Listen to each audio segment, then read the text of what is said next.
Boa noite, companheiros. Boa noite a todos que estão agora assistindo aqui ao resumo do dia na CO TV.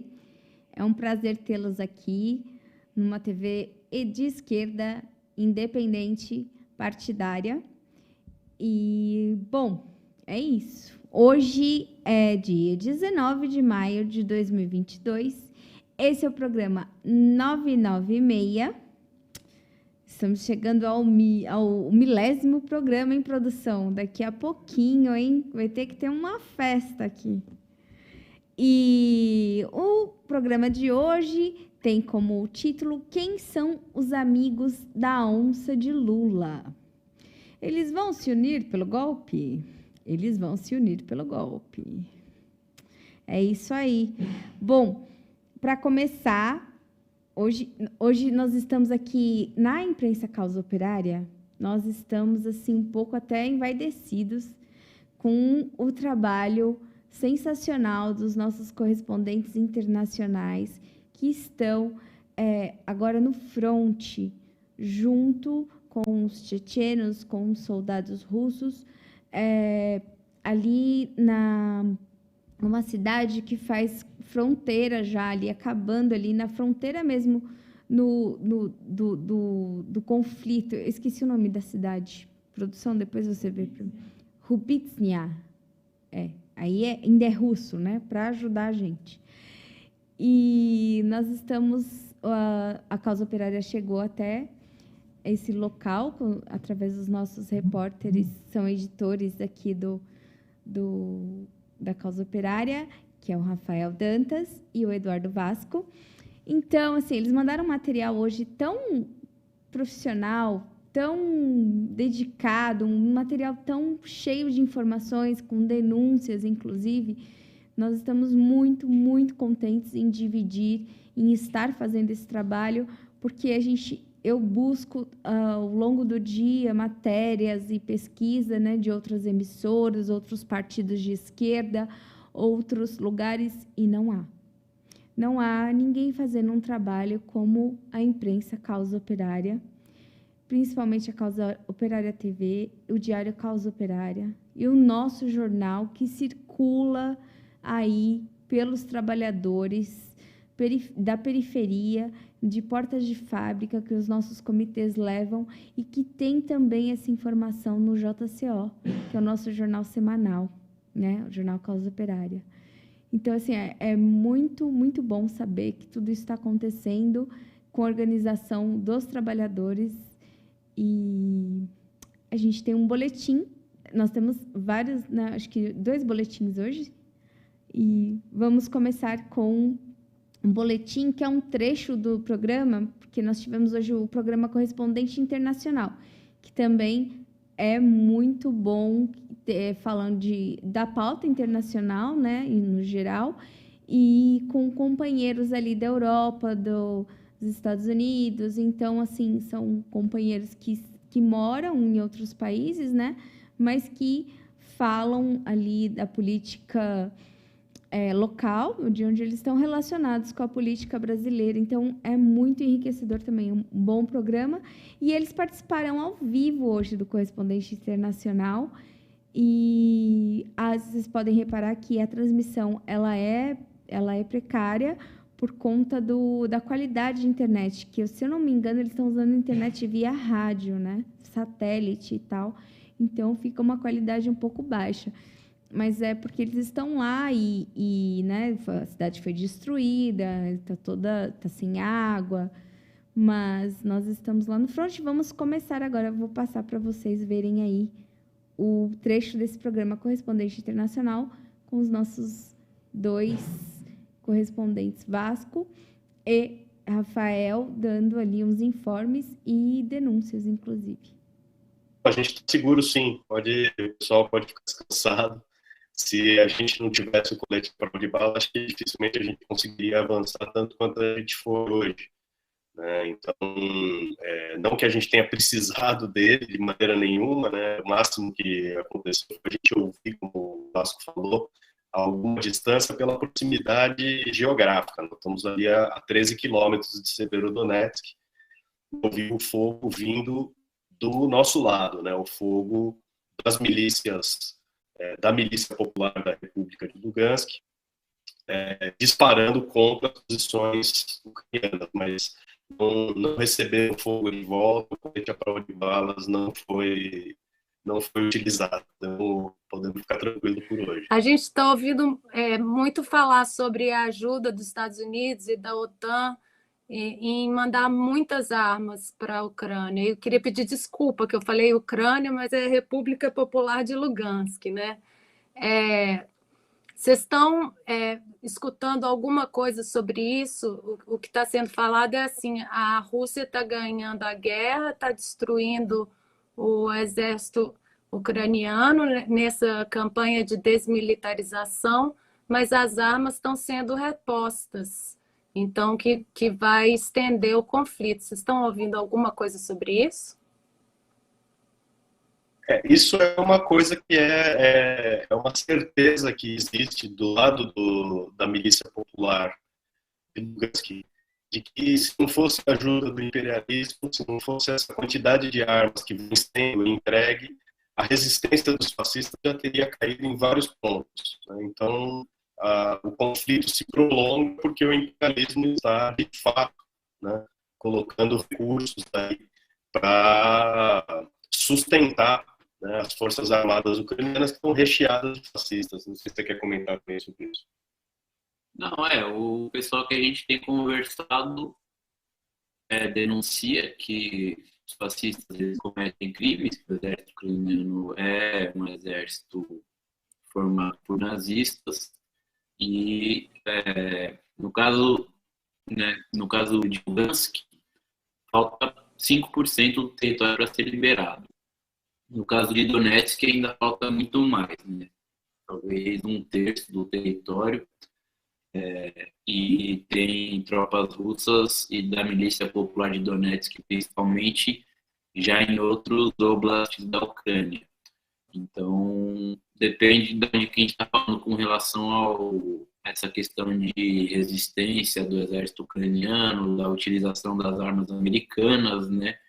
É questão de tempo da tarefa aqui da Milícia Popular de Lugansk ser concluída, que é justamente liberar o seu território, e aí sim, dentro de talvez um mês e meio, ou algumas semanas, né, depende aí de como que vai ser as batalhas em Severodonetsk e Lysychansk, o país vai ter perdido a guerra depois de 8 anos. O objetivo de Lula é justamente liberar 100% do seu território da ocupação do exército ucraniano. Quando fizer isso, vai ter ganho a sua guerra. Beleza, eu queria perguntar para os companheiros aqui do programa se alguém mais quer fazer alguma pergunta, mas até eles aparecerem, que a gente está tentando economizar a banda da internet, parece que o Cláudio quer fazer uma pergunta, mas rapidinho. Vai lá, Cláudio, pode falar. Eu queria saber se vocês conseguiram verificar aí a informação a informação da matéria que foi publicada aqui na Europa, né? Que não tem homens nas ruas de Donetsk, porque eles estão fugindo do recrutamento obrigatório. Se tem alguma veracidade. Não. Na verdade, a gente pôde verificar as ruas de Lugansk é que, de fato, a população masculina ela está no front. Quem tem capacidade de portar uma arma está lutando. Não tem ninguém fugindo de recrutamento. Isso daí é propaganda de guerra, propaganda imperialista na guerra. Aqui na República Popular, como a gente vem falando no Diário Causa Operária, aqui na Causa Operária TV, trata-se de um governo operário. A população está armada e está lutando. É isso que está acontecendo. Quem está na rua são as mulheres, idosos, crianças, uma parcela da população masculina adulta, mas já com, vamos dizer assim, com as suas peculiaridades, etc. e tal. É visível que a luta está se desenvolvendo porque você vê os caminhões, você vê os veículos militares para cima e para baixo, né? Então, é difícil difícil acreditar, né, que está todo mundo se escondendo embaixo da cama. Isso é uma mentira grossa, assim, para fazer É propaganda. mentira ou é a A gente vontade vê deles, né? o mesmo que não está no Companheiros, muito, muito orgulho, né, dos nossos repórteres que estão lá. E eu gostaria de dizer que este vídeo, né, a continuação, está no nosso programa do Correspondente Internacional, que foi ao ar hoje, né? Então, se vocês quiserem ver a entrevista, todo o boletim, vocês podem acessar aí no nosso YouTube.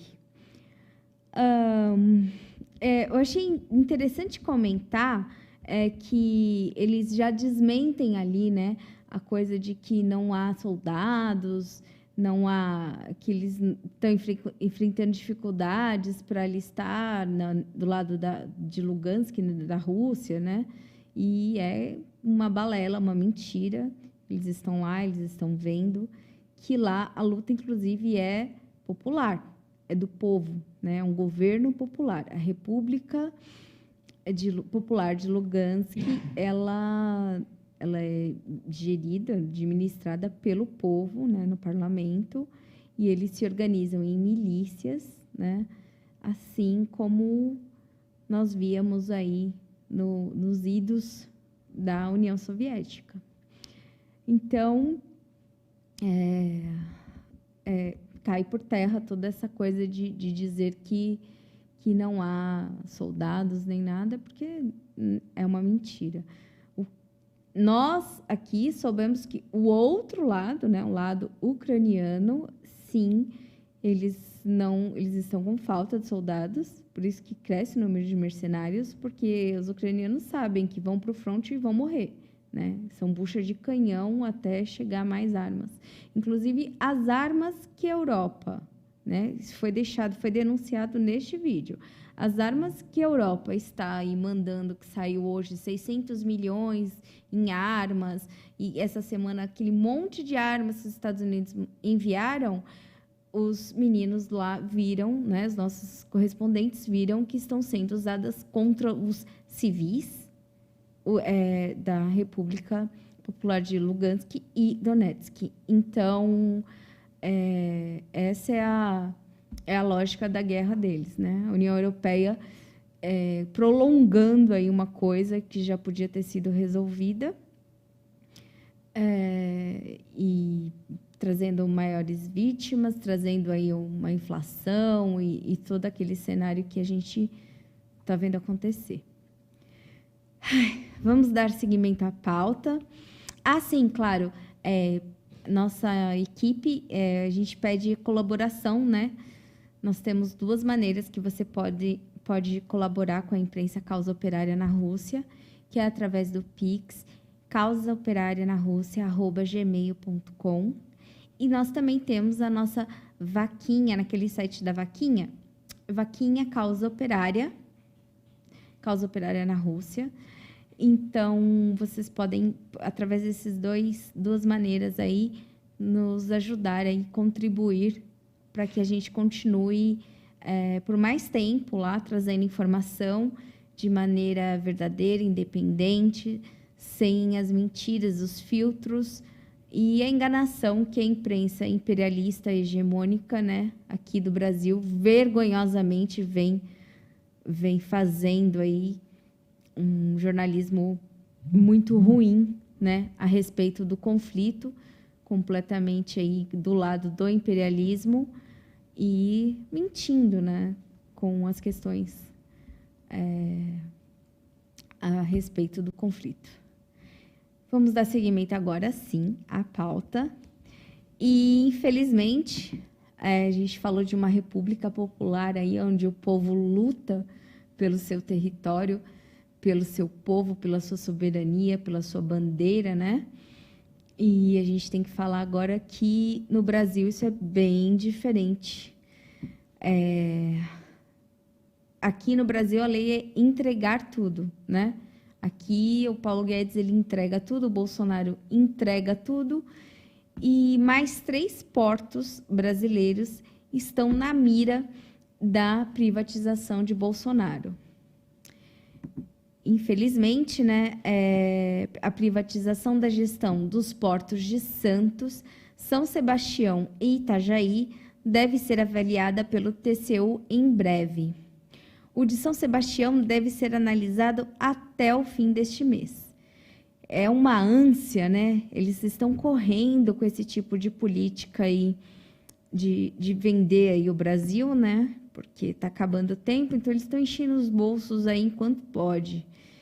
E é muito complicado depois, né? Essa coisa da reestatização, que nem estão falando da Petrobras, que absurdo que aconteceu, mas que também, qual é a dificuldade? É muita dificuldade para retroceder essa transação. Então, assim, esse TCU, e aí super de acordo, né, com as políticas do Paulo Guedes, essas políticas neoliberais, estão fazendo com que o Brasil seja vendido aí aos pedaços, né? É muito triste. E, bom, tem aqui a matéria, a gente pegou do site da CUT, né? A gestão de 3 importantes portos brasileiros está na mira das privatizações do governo de Jair Bolsonaro, que quer vendê-los para iniciativa privada no 4º trimestre deste ano, sem levar em consideração os prejuízos para o Brasil e para os brasileiros, como perda da soberania nacional, né, que são os 3 maiores portos que nós temos, né, queda na qualidade da infraestrutura que dá acesso aos portos, risco para desenvolvimento social e econômico local e aumento do contingente de desempregados. Em reunião realizada nos dias 17 e 18 de maio, para debater uma estratégia contra a privatização da autoridade portuária, representantes dos trabalhadores aprovaram um plano de lutas contra o indicativo de estado de greve em todos os portos do país. Então, é isso. Os funcionários, eles estão aí querendo se mobilizar, né? Assim como foi a Companhia Docas do Espírito Santo, Codesa, cujo leilão ocorreu em março deste ano, o Tribunal de Contas da União deverá analisar os modelos de concessão dos portos de Santos, São Sebastião e Itajaí, em Santa Catarina, até julho deste ano. No caso do Porto do Litoral Norte Paulista, que é o de São Sebastião, a análise deve ocorrer ainda neste fim de mês, após parecer da Agência Nacional de Transportes Aquaviários. É um jogo de cartas marcadas, diz o presidente da Federação Nacional Portuária e diretor da CUT, Eduardo Guterra, se referindo à análise que TCU fez sobre o processo de privatização da Eletrobras. Apesar dos alertas de irregularidades do ministro Vital Rego, foi aprovado pelos demais ministros da Corte. O ministro Vital Rego, isso é de uma outra fonte, ele alega ali fundos do Itaú, do Lehman e de mais uma organização capitalista que estão por trás aí da privatização da Eletrobras. Então, você vê que já é uma coisa bem planejada, bem pensada, né?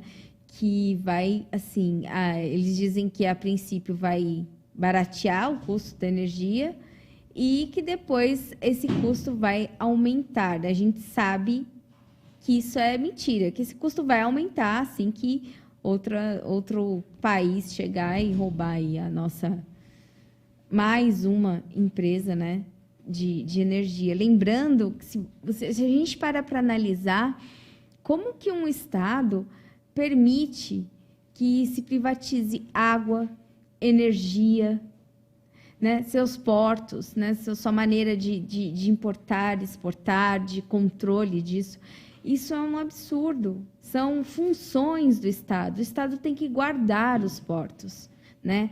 A água e a luz, o esgoto, eles são pagos pelos nossos impostos. Eles não devem ser vendidos, comercializados para alimentarem ações lá em outros lugares do mundo e outras pessoas que estão fazendo nada enquanto a gente trabalha, né? E a gente paga ali o salário que eles estão recebendo, né?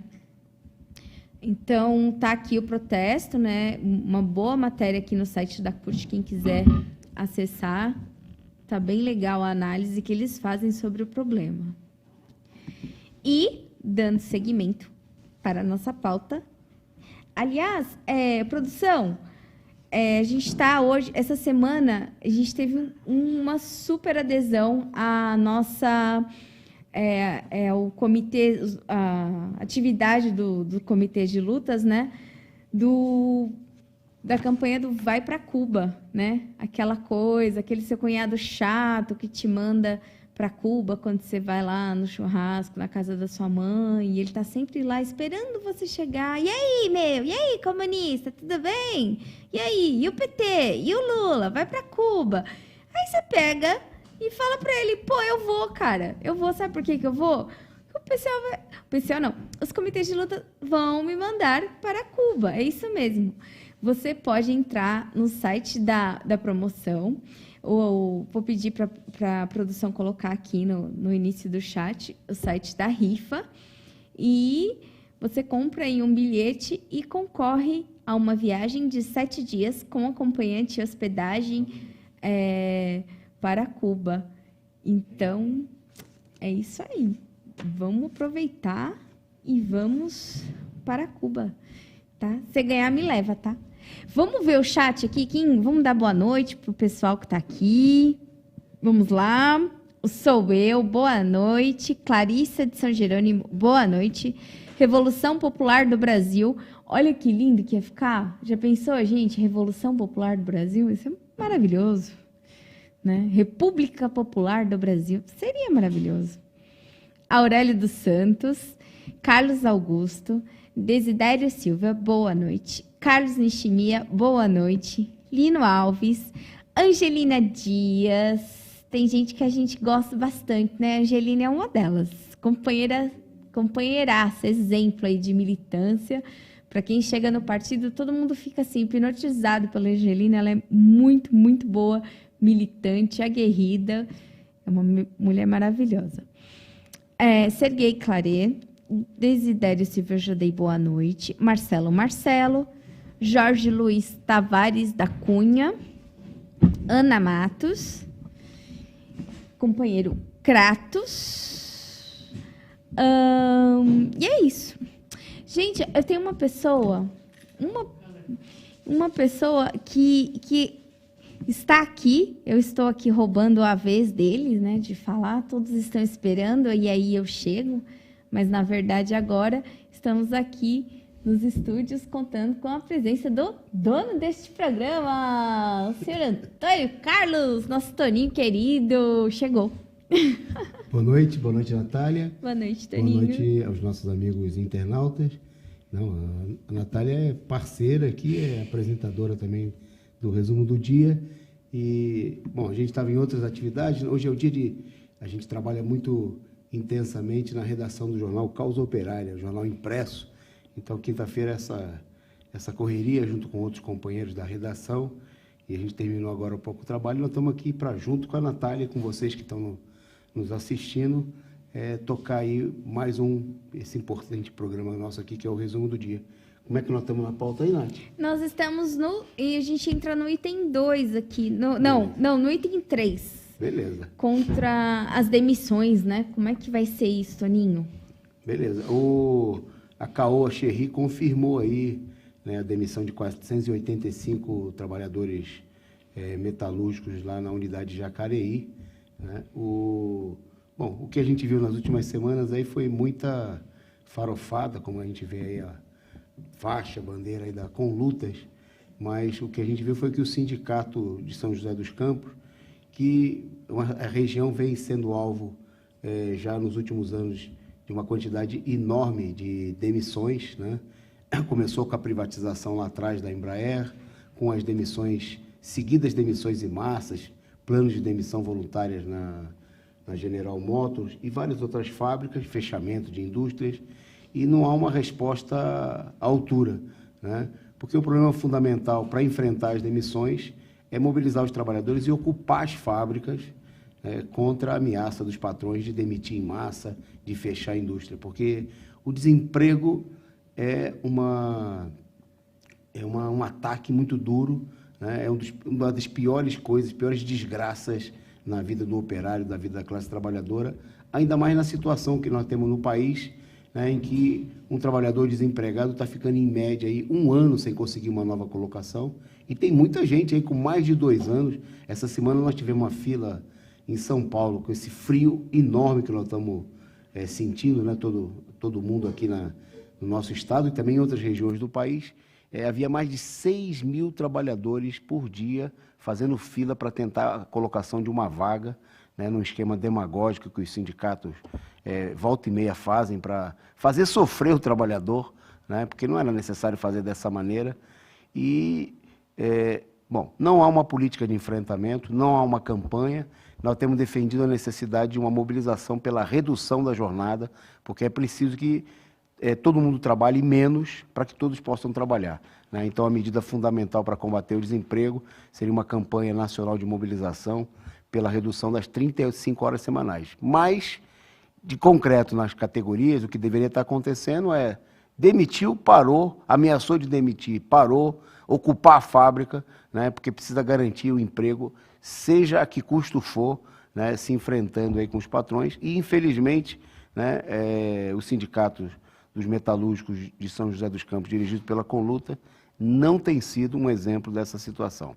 Bom, a gente falou de luta, eu vou levantar a bola aqui para a Natália comentar uma outra notícia importante, porque o processo de perseguição política que vem sendo movido de cassação de direitos, de cassação de parlamentares, né, chegou à esquerda, né, com a tentativa de cassação do vereador do PT lá na capital de Curitiba. Então, vou passar para a Natália comentar, porque tem uma decisão de suspensão da cassação do deputado, mas, infelizmente, não dá para confiar, porque é uma decisão da Justiça, é uma decisão provisória, e o perigo de cassação do vereador do PT continua, né, Natália? Exatamente, Toninho. A Justiça do Paraná suspendeu aí a sessão que poderia cassar o mandato do companheiro aí Renato Freitas, vereador do Paraná, né? É o seguinte, eles tiveram até uma manifestação, né? Os companheiros do PT fizeram lá uma manifestação em frente ao Tribunal de Justiça, né? Em frente à Câmara, na verdade, da cidade, e para que realmente não ocorresse, né, a cassação e tal, e eles conseguiram essa suspensão. É bom frisar, Toninho, que uma suspensão não é garantia de nada, né? Essa suspensão foi realizada por conta de uma queixa que o próprio Renato Freitas disse que foi vítima de racismo, de acordo com os sindicalistas da CUT, que em trocas de mensagens, algumas documentações que estão sendo aí avaliadas, eles estão averiguando se ele recebeu mesmo aí mensagens racistas, né? Ele disse que viu lá uns e-mails, e temos que clarear o nosso estado, a política do nosso estado, coisas desse tipo. Então, eles estão aí com o pé atrás, né, de já cassar o mandato, e estão fazendo essa demagogia aí. E o que tem que ser dito aqui, Toninho, eu acho que a luta política nesse caso, claro que a gente não compactua, o racismo é uma coisa horrível, não deve ser combatida, mas aqui é que o vereador ele não fez nada que desabonasse, que tire ele ali de um pleito onde o povo escolheu, né? É o povo que tem que tem que ter essa a voz final, né? A voz que tem que prevalecer é a popular, é a do povo, né? que o elegeu. E nada que ele fez lá na igreja, que ele entrou na igreja, invadiu-se, né? Ele se emocionou um pouco, mas ele não quebrou nada, ele não bateu em ninguém, ele não fez absolutamente nada, ele só falou na igreja, protestou contra o racismo, contra várias coisas, né? Já se desculpou, inclusive, com os eleitores, já se desculpou, e não foi uma coisa assim que aconteceu, né? Que ele fez assim, que, sei lá, aceitou uma propina, ou ele roubou merenda da escola do município. Não fez nada disso. Ele simplesmente entrou e fez um protesto que foi mal aceito, né? Assim como poderia ser bem aceito, foi mal aceito, e nada disso é motivo para que se casse, né, a cassação de um mandato ali eleito popularmente. Certo, Toninho? É isso aí? Certíssimo. Eu queria destacar que a gente, no momento da manifestação, que serviu de pretexto para processo de cassação do deputado, do vereador, nós nos colocamos contra a conduta, a manifestação feita pelo vereador, né, nós destacamos aí o caráter de tipo identitário, e a manifestação, ao nosso ver, era um atentado contra a liberdade religiosa, né, porque ninguém é obrigado a comungar dessa ou daquela fé. Nós do PCO somos um partido que tem uma filosofia materialista, portanto, não religiosa, mas nós defendemos ardorosamente o direito à liberdade de religião, como a liberdade de expressão. E o que o vereador fez, né, ao protestar dentro da igreja, que não era sem autorização, né, a igreja, como qualquer igreja, é uma propriedade particular e ela deve ser gerida, o que acontece lá deve ser de decisão das pessoas que frequentam, né? Por exemplo, não pode, né, um grupo de pessoas direitistas, por exemplo, racista, invadir um templo de Umbanda, né, e querer protestar, o evangélico, ir lá e protestar contra o direito das pessoas cultuarem os seus santos, a sua fé, etc. e tal. Então, da mesma maneira, nós achamos totalmente indevido, mas nós alertamos naquele momento duas coisas, que, obviamente, isso ia ser usado pela direita, né, porque, como corretamente assinalou a Natália, o protesto, ao nosso ver, era politicamente indevido, né, da maneira como foi feito, mas não constituiu nenhuma agressão, não depredaram nada, não fizeram, era apenas um protesto, né, e que, no máximo, poderia ser alvo de uma crítica política, como a que nós fazemos. Bom, infelizmente, o que a gente vê é que setores da esquerda vêm dando pretexto, digamos assim, vêm apoiando esse tipo de iniciativa de caçar mandatos por questões de hábito de tipo moral ou cultural, né? Veja-se o caso que essa semana nós tivemos a cassação do Arthur Durval, que a esquerda comemorou, né, quando o que ele fez foi expressar a opinião idiota, reacionária, estúpida, imbecil dele, né, mas que nós defendemos o direito que ele, até achamos melhor que um escroque, né, uma pessoa tão decadente, seja melhor que a pessoa saiba que ele pensa aquelas idiotices como ele expressou, do que, como a gente sabe que a maioria dos deputados da direita pensam assim, ou pensam coisas tão ruins quanto, né, e ocultam da população, né, falam que defendem o trabalhador, mas votam que o trabalhador passe fome, roubam merenda, desviam verbas, né, mas apenas disfarçam na frente das câmaras, etc. Não, nós preferimos que fique tudo claro, né, que a maioria dos deputados da direita são racistas, são fascistas, são inimigos do povo, e nós achamos que eles não têm que ser caçados por isso, né? Eles têm que ser, digamos assim, caçados, perseguidos pelo povo, né, por aqueles que lutam, mais caçados, retirados do parlamento por um crime de opinião, como vem acontecendo com o deputado Daniel Silveira. Não, nada disso, né? Achamos que essas pessoas têm que ser enfrentadas do ponto de vista da ideia. Da mesma maneira que o companheiro Renato do PT, né, está sendo caçado, na realidade não é pelo que ele fez na igreja, mas é pela sua opinião, pela sua defesa, né, ainda que de maneira que a gente possa divergir das reivindicações dos negros, da população oprimida. Então nós queremos se colocar, né, nós somos um partido de princípio, tanto contra a cassação do vereador do PT, né, como todo tipo de cassação que diga respeito à cassação por um problema de opinião, né, por um problema de expressão de um posicionamento moral, político, racial, seja lá o que for. Ampla liberdade de opinião, e nós estamos vendo nesse episódio que quem vai pagar mais caro por isso, né, vai chegar na direita e vão procurar logo, logo utilizar o episódio lá de Curitiba contra a própria campanha do Lula. Bom, mas vamos em frente na nossa pauta, que nós ainda temos mais um vídeo hoje ainda no programa lá diretamente de Dombás, né? Sei que no começo do programa já foi mostrado aí questões interessantes. Eu queria destacar, hoje me chamou a atenção, né, duas imagens que foram escolhidas para o começo, para o card do nosso programa, né, de entrada. Uma foto, nós vamos ter duas fotos sobre o problema dos amigos. Eu até pensei, se a gente pudesse botar uma música aqui, eu ia colocar aqui a música do Roberto Carlos, que era bem... Não que eu goste da música, né, mas porque ela é bem lembrada nesse... Eu quero ter 1 milhão de amigos.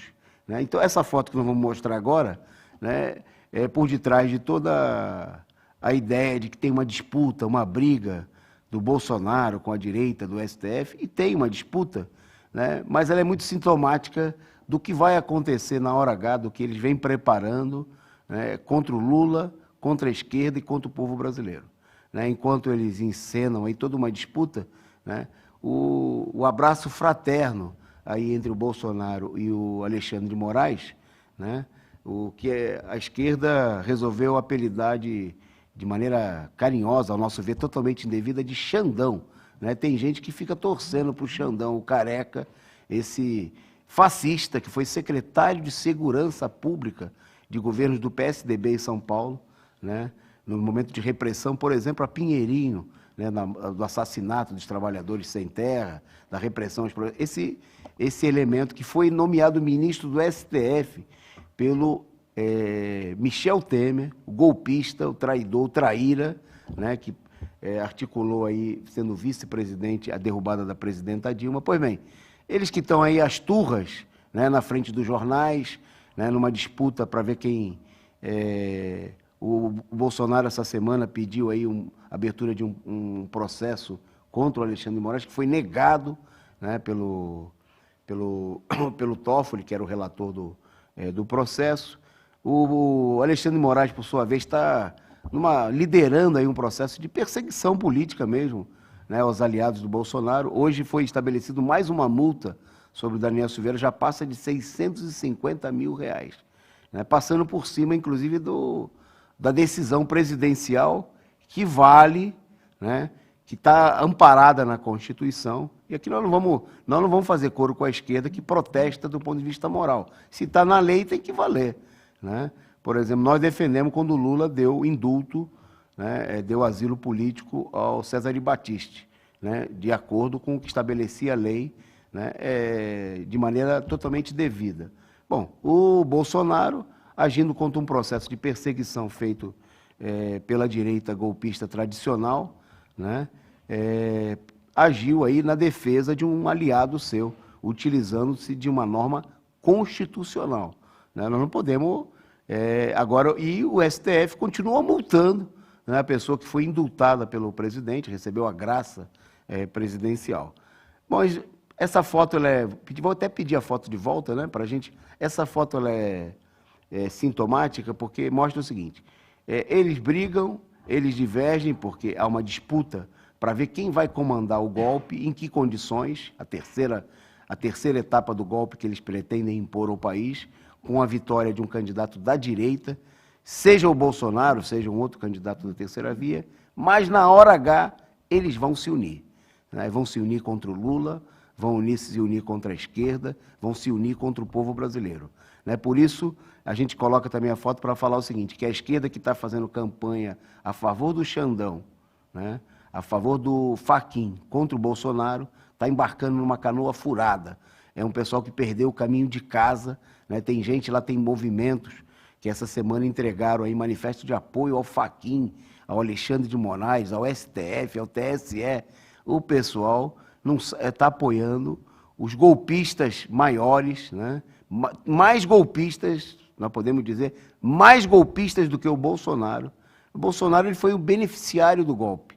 Mas ele não tinha poder nenhum para derrubar a Dilma, não tinha poder nenhum para derrubar o Lula, para colocar o Lula na cadeia, e foram esses calhordas, que uma parte da esquerda está elogiando, está dizendo que são verdadeiros heróis, né? Esses sim são os dos maiores criminosos e entreguistas do país. Bom, daqui a pouco nós vamos mostrar uma outra foto. Essa foto nós vamos falar já daqui a pouquinho. Outras imagens, né, de gente aí que são muito amigos, mas que não estão do lado dos trabalhadores, mas fica por aí essa primeira foto do nosso programa, muito importante. Eu passo para a Natália para a gente dar uma outra nota política, que é o final de uma votação na Câmara dos Deputados no dia de ontem. Isso, exatamente. Nós tivemos aí, a Câmara concluiu uma votação de projeto que regulamenta o ensino domiciliar, né? Então, a Câmara votou ontem a votação do projeto de lei PL 3179 de 2012, que regulamenta a prática da educação domiciliar no Brasil. O texto base da proposta foi aprovado ontem. Nesta quinta, os deputados retomaram a votação e rejeitaram os destaques apresentados ao texto. Com a conclusão, o PL segue agora para análise do Senado. De acordo com a proposta, para usufruir da educação domiciliar, o estudante deverá estar regularmente matriculado em uma escola que acompanhará o desenvolvimento educacional durante o período.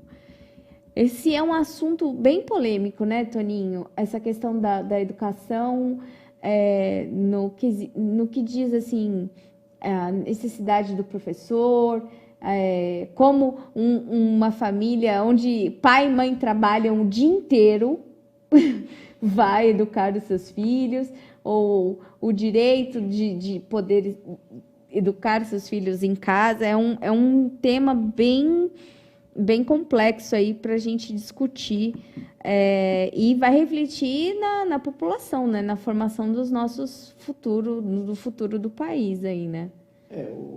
O projeto, ele tem por trás de si uma mentalidade da direita que trata os filhos como se fossem propriedade dos pais, né?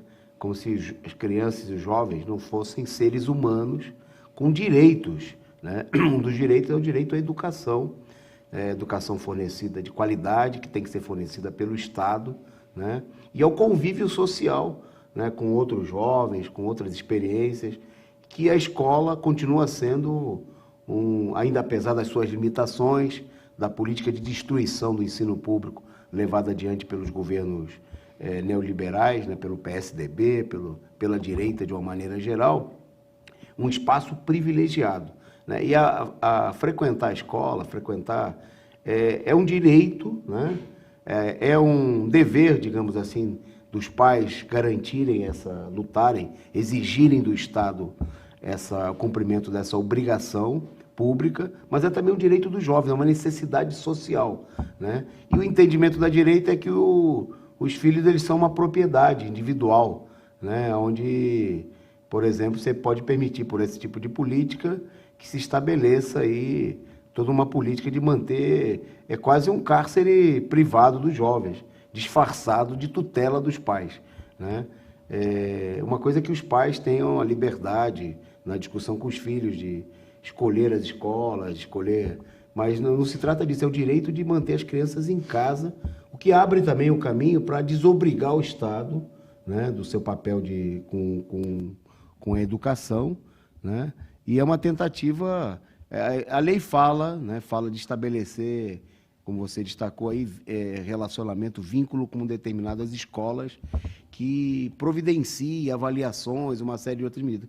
Mas a gente sabe que isso aí vai se transformar, né, nas mãos da direita, né, em escolas de tipo, vínculo com escolas de tipo religiosas, né, convencionais, confessionais, né, que adotem essa política de submetimento dos filhos como propriedade dos pais, né, e não como seres humanos, né, com direitos a um desenvolvimento, a uma educação plena, né, a um convívio social, que com as suas contradições, como existe na sociedade, mas que são fundamentais para a formação. É um sintoma do obscurantismo, né? É uma proposta condenada aí por todos os setores ligados aí à educação, e que mostra o caráter ultraconservador do Congresso Nacional, que não é só de bolsonaristas, hein? É um congresso da direita, do centrão, dos partidos tradicionais da direita, porque, né, o Bolsonaro, sem ter apoio dessa direita, não consegue aprovar nada no Congresso atual. Então, quando o pessoal fala, não, o problema é só o Bolsonaro, não. Não é só o Bolsonaro, mas é toda a direita que impõe essa política profundamente reacionária, como nós estamos vendo aí nesse episódio. Bom, eu vou destacar brevemente, já que a gente está falando de educação, vou relacionar com uma iniciativa, uma atividade que aconteceu hoje, a gente participou, mostrar brevemente, aí tem algumas imagens, que foi o lançamento do comitê de luta sindical, né, o Comitê Sindical de Luta de São Paulo. A iniciativa foi adotada, foi discutida na POESP, né? Tá aí, vocês estão vendo a imagem, no momento, inclusive, esse momento está falando, se não me engano, o companheiro Wagner Freitas, vice-presidente da CUT Nacional, foi no auditório da POESP, e o encontro ele reuniu aí cerca de uma centena de pessoas, entre sindicalistas, ativistas dos movimentos populares. Nós intervimos aí em nome do PCO nesse encontro. Me chamou a atenção duas coisas. Primeiro que há um interesse, né? Embora o comitê ainda, essa atividade foi uma atividade mais para dirigentes sindicais e lideranças de determinados setores dos movimentos sociais, mas mostrou aí um potencial, né, de se construir aí em São Paulo centenas, até milhares de comitês, né, com a força que tem a CUT, que tem sindicatos como a POESP, né, e a importância de realizar isso daí.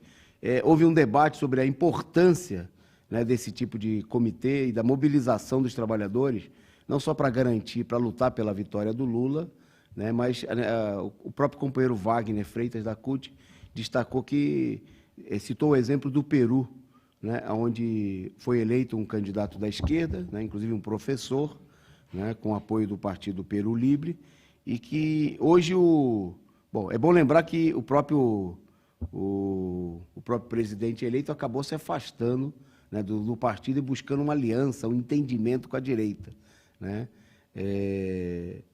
E hoje ele destacou o seguinte, que agora me fugiu o nome do presidente do Peru, mas o fato é que ele... o Castilho, e muito bem. O fato é que o Castilho não pode nem sair do Peru. A direita aprovou uma lei que, se ele ficar uma quantidade de horas fora do cargo, eles decretam a vacância do cargo. Então, ele foi participar de uma atividade no país vizinho, que é o Equador, né? E aí teve um problema com o voo, que ia fazer com que ele demorasse algumas horas a mais. E aí ele teve que pegar um carro e voltar, conseguir passar a fronteira do Equador com o Peru, para ele não ficar fora do país e o cargo não ser declarado vago. Tamanha é a situação de instabilidade, né? Quer dizer, não só para ganhar a eleição é preciso o apoio da esquerda, mas para governar, né? Não fazer que nem o Castilho, né? Porque o Castilho foi procurar sarna para se coçar. Rompeu com os compromissos assumidos com a esquerda, acabou sendo abandonado pelo partido que o elegeu, né? Que só está defendendo o seu mandato, né? Mas ele colocou aí toda a direita no governo. Bom, foi expressa essa preocupação, né?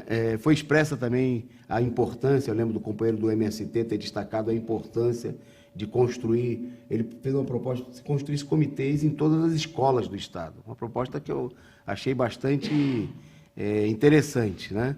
Bom, e da nossa parte nós procuramos chamar a atenção de que há uma ilusão muito grande, né, de que o PT, o Lula, eles estão aí sistematicamente sendo apunhalados pelas costas, né, pelos aqueles seus supostos aliados, como é o caso do Alckmin, né, que está disputando aí, como a imprensa destacou essa semana, né, pedaços do comando da campanha do Lula, que está se juntando com gente como o Kassab, que são verdadeiros amigos da onça, né, que é um dos temas do nosso programa. Nós vamos falar um pouquinho mais disso daqui a pouco, mas eu queria destacar, né, que a preocupação que muitos, não é só nossa preocupação, muitos companheiros do movimento sindical têm, porque com aliados assim não dá nem para dormir, né? Não dá para confiar. E um desses aliados, essa semana, supostos aliados, o Paulinho da Força, né, ele simplesmente anunciou que não vai apoiar né, foi destacado no jornal Estado de São Paulo, não vai apoiar o Haddad em São Paulo, mas vai apoiar o Rodrigo Garcia, o atual governador do PSDB, um inimigo dos trabalhadores da educação, dos professores, dos servidores públicos, né, é da corja do Tucanato, né, da corja do Dória, do Alckmin, né, e mostrando claramente que esses aliados do PT, os falsos aliados do Lula, eles estão aí para apunhalar pelas costas, né, e é preciso abrir os olhos.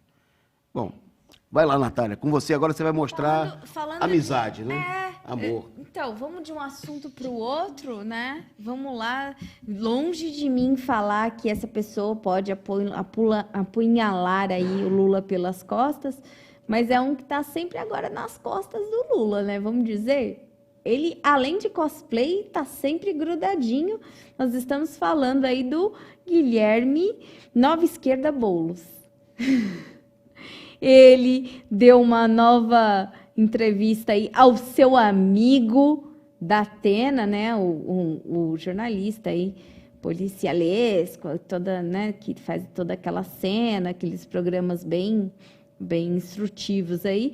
Ele deu uma entrevista e aí o Datena falou, ele não é comunista, eu não gosto de comunista, mas tudo bem, porque o Boulos não é comunista. E até o Datena já está sabendo, gente, que o Boulos não é comunista. Você, bolista, abre o olho, cara. Petista também.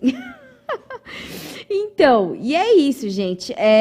Durante a entrevista lá, ele falou que o Boulos não era comunista. E o Boulos passou esse cheque, não falou nada, não trocou nenhuma... Não, calma aí, Datena e tal. Não, ele aceita na boa isso. E... a gente sabe que o Boulos ele começou ali ele é um golpista, né, da esquerda nova aí, que ele começou o movimento Não Vai Ter Copa, né, onde começou realmente aí a crise, o pré-golpe, né, até chegar em 2016, né.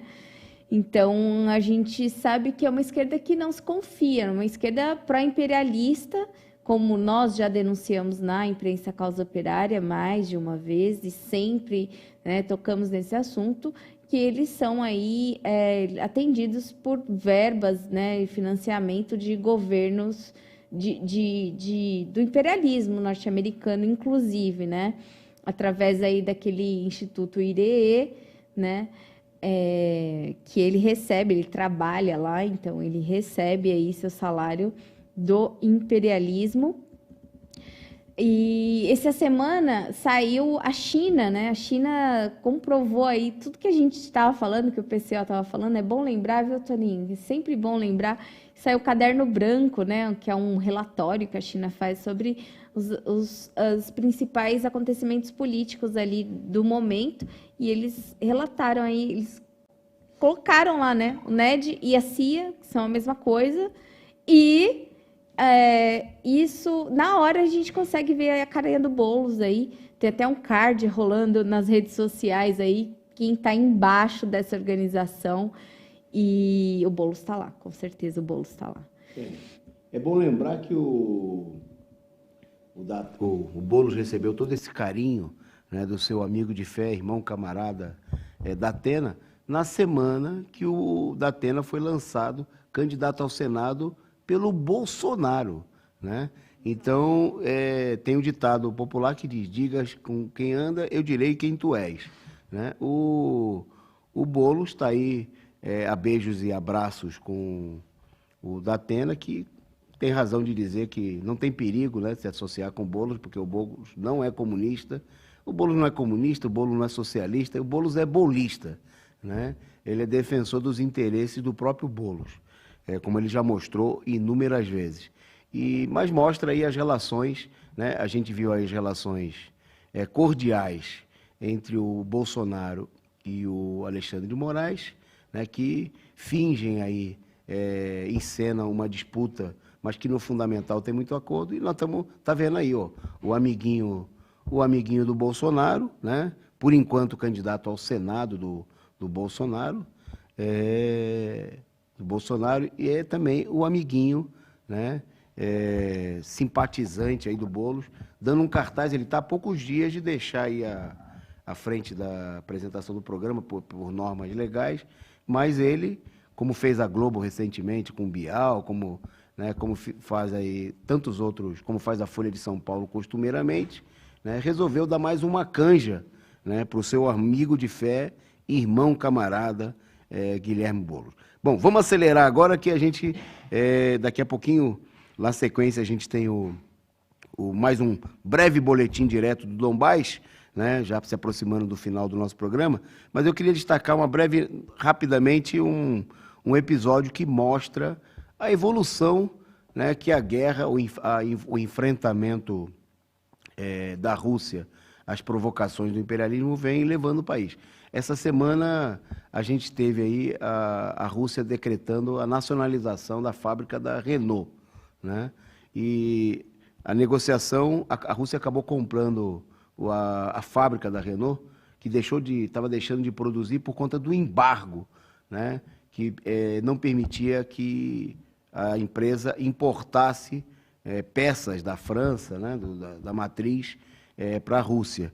E a Renault que já chegou a vender 500 mil de carros por ano na Rússia, um mercado importante da Renault. E acabou que o governo nacionalizou a Renault, adquiriu a Renault por R$1, né, um valor meramente simbólico, né? A fábrica estava lá fechando, a Rússia assumiu as dívidas e ficou com a empresa nacionalizando para garantir o emprego. Sabe quantos operários trabalham? 45 mil trabalhadores seriam afetados pelo fechamento da fábrica.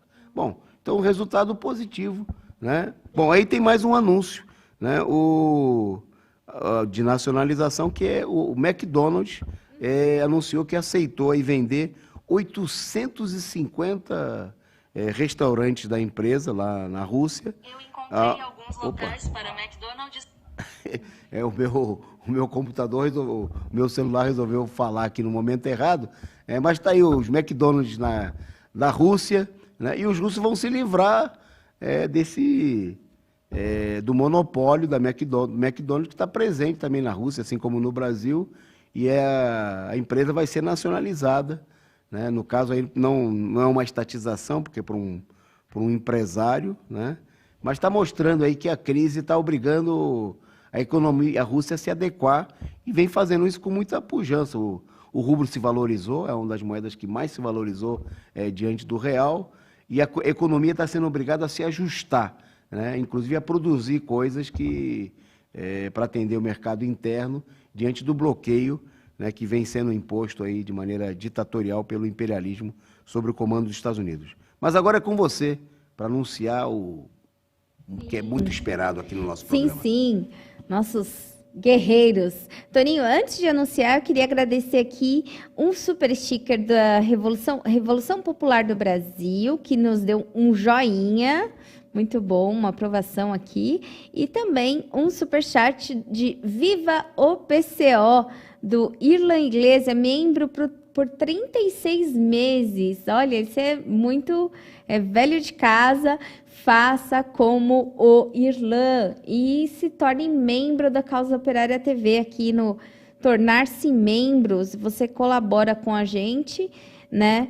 E se inscreve aqui no canal. Você que chegou agora, viu o link aí em algum grupo, se inscreve no nosso canal, ativa o sininho para você receber aí todas as novidades que a COTV tem para te oferecer. E nós vamos chamar então um boletim, né, da nossa Kombi, que não é uma Kombi, hoje é um furgão, dos nossos companheiros lá em Lugansk.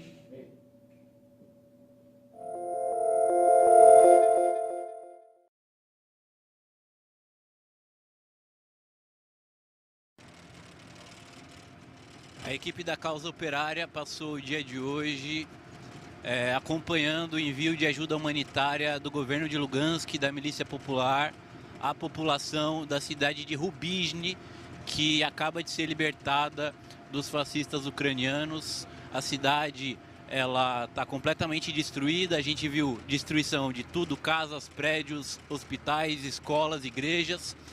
A gente pegou depoimentos de pessoas que viveram esses momentos angustiantes A gente acompanhou a exumação de cadáveres também e você vai ver em breve na Causa Operária TV uma reportagem completa sobre isso. Nesse momento a gente está aqui no furgão, onde os corpos estão sendo trazidos de volta para a cidade de Lugansk, de Rubizhny, junto com o pessoal da milícia popular aqui, junto com os militares, pessoas muito jovens, e a gente está voltando agora para a cidade de Lugansk, onde a situação está mais estável.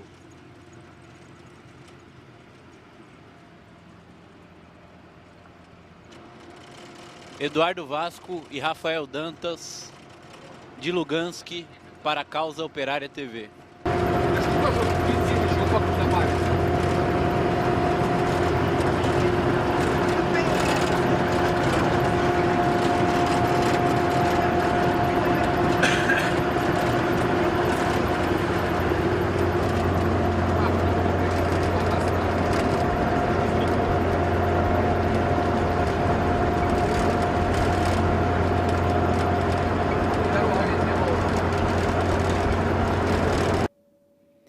Bom, companheiros, como vocês puderam ver aí, né, nosso pessoal lá na Rússia em plena atividade, né, tiveram um dia cheio e nessa hora eles devem estar já descansando aí, se preparando para um próximo dia. Eles vão processar todos esses materiais, essas reportagens que você vai acompanhar aqui na COTV, né, nos boletins e também na Causa Operária, Diário Causa Operária, né, .org.br. E eu gostaria de dizer aqui, Toninho, falaram que assistente do Google está dando o caminho do drive-thru para o Toninho. O Júlio Chaú aqui falou que você está com fome aí, não deve ter jantado e está querendo ir para o drive-thru. Tá, foi mesmo, porque é que eu estava falando aqui do McDonald's, da Rússia, né, da nacionalização, e aí ele ouviu o McDonald's, quis me indicar aqui, mas eu não vou jantar no McDonald's, não. Só depois da nacionalização, quando a gente nacionalizar aqui, tomar, né, tudo isso daí, aí a gente, como está acontecendo na Rússia. Bom, só brevemente, vocês viram aí na imagem, tinha uma carriola, né, acoplada ao furgão que estavam os companheiros, transportando corpos que o pessoal estava trazendo da frente de batalha, né? O pessoal lá junto com companheiros da República Popular de Lugansk, que estavam aí prestando, como destacou o Caio, o Vasco, o atendimento ao pessoal, ajuda humanitária, né? E, inclusive, resgatando corpos de vítimas da guerra, né, da população do Donbás. Bom, para a gente caminhar para o encerramento, o meu último comentário breve, aí eu passo para a Natália, eu queria destacar a notícia mostrando o seguinte, que foi hoje assinalado na imprensa russa, que os Estados Unidos já têm, nesse momento, revelação feita pelos próprios norte-americanos, né, que os Estados Unidos já têm mais de 12.600 militares na Polônia, né? Tá aí a imagem, né? Que é o maior número, segundo foi assinalado pela própria representante da OTAN, né? O embaixador dos Estados Unidos em Varsóvia, o Mark Berzinski, que é o maior número de toda a história. Nunca antes, né, na história, uma presença tão mostrando claramente a política de provocação, né, a política dos Estados Unidos de transformar toda aquela região em colônias, né, em países que estão aí súditos a serviço da provocação que os Estados Unidos opera contra a Rússia e mostrando o acerto, né, dentre outras coisas que confirmam o acerto das ações realizadas, ações defensivas, né, das forças russas em território ucraniano, primeiro em território das províncias do Donbás, né, para garantir a autodeterminação, né, o processo revolucionário que existe nesses países, como nós mostramos nessa semana, né, que são regiões que estão dominadas por conselhos populares, por verdadeiros governos operários, um processo revolucionário, né, que vinha sendo duramente atacado pelos nazistas, inclusive por aqueles que a gente alegremente viu ontem, né, se rendendo aí às centenas, né, mostrando que na hora H os valentões nazistas são os covardes, né, e tiveram que se entregar aí à força das tropas russas e das tropas das milícias populares. Bom, mas fica evidente, né, nesses preparativos militares que os Estados Unidos nem de longe desistiram. Essa semana nós tivemos uma aprovação aí dos 40 bilhões, né, de dólares de recursos para dar continuidade à guerra, à disposição do imperialismo de seguir com o massacre, seguir com a provocação, né, e os ataques. Para terminar, eu passo para a Natália aí para ela apresentar, dar a última notícia e encerrar o programa de hoje. Opa, Toninho, comentando que, assim, nos Estados Unidos, né, o pessoal tem reprovado aí a grande investida, né, trabalhador lá também, eles estão reprovando aí o investimento que os Estados Unidos está fazendo nessa guerra, nesse conflito, né, e esquecendo do próprio povo lá que está com uma inflação absurda, saúde pública em calamidade, assistência social também calamitosas e o povo lá morrendo de tudo quanto é necessidade aí, moradia e tudo mais, e eles colocando aí esse dinheirão, né, disponibilizando aí todo esse dinheiro, essa mão de obra toda aí nesses países, num país que já disse que está considerando tudo isso ofensivo, e um país aí munido de armas nucleares, né? Então, assim, é complicada essa relação e o que eles têm feito. Bom, agora a gente vai falar do BRICS, é isso, Toninho? O Xi Jinping convoca o BRICS para promover a paz e a estabilidade no mundo, né? Xi Jinping, a China também tem sido... Olha que foto linda, gente, olha, vejam, o BRICS, muito bom, muito bom.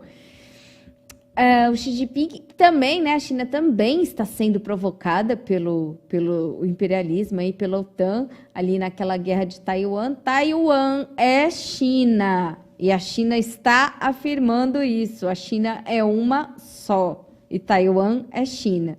Então, guardem essa frase, por favor, e repitam ela para todos os norte-americanos que vocês cruzarem por aí. Bom, com uma força positiva, inspiradora e construtiva internacionalmente, os BRICS precisam tomar medidas reais para promover a paz e o desenvolvimento, disse Xi Jinping, o presidente chinês, né, durante a sessão de reunião de chanceleres do BRICS, que ocorreu por videoconferência. Então, é isso, Toninho. Você vê um grupo aí que está disposto, né? Um grupo de países produtores, de países fortes, né? Disposto aí a realmente acabar com esse conflito, né? E que as coisas melhorem para a população e não fiquem mais precarizadas e que isso acabe logo. Ok, a gente vai ficando por aqui. Bom, a declaração do Xi Jinping e a situação mostra por que o imperialismo precisa enfrentar com tanta força a Rússia, né? E também deve abrir mais um sinal, um sintoma para abrir os olhos, né, dos setores da esquerda que têm a ilusão de que o imperialismo vai acompanhar simplesmente a situação no Brasil e não meter aí o dedo, não meter tudo que se jogar com força para impedir a vitória do Lula, impedir a vitória da esquerda, o que colocaria o Brasil, né, de novo na rota de um entendimento com a China, com a Rússia, com os BRICS, o que nem de longe, né, é a vontade do imperialismo, que precisa, nesse momento de agravamento da crise, para defender os seus interesses mesquinhos, e tentar impedir que isso aconteça, né, com os ataques à Rússia, à China e também o Brasil. Então, vem chumbo grosso por aí, mas a gente volta amanhã para encerrar a semana com mais um resumo do dia. Muito obrigado aí, Natália. Obrigado a vocês que nos acompanharam. A produção sob o comando do companheiro Gabriel. E amanhã tem mais resumo do dia, boletim do Dom Bás. Muito obrigado a todos vocês e até amanhã.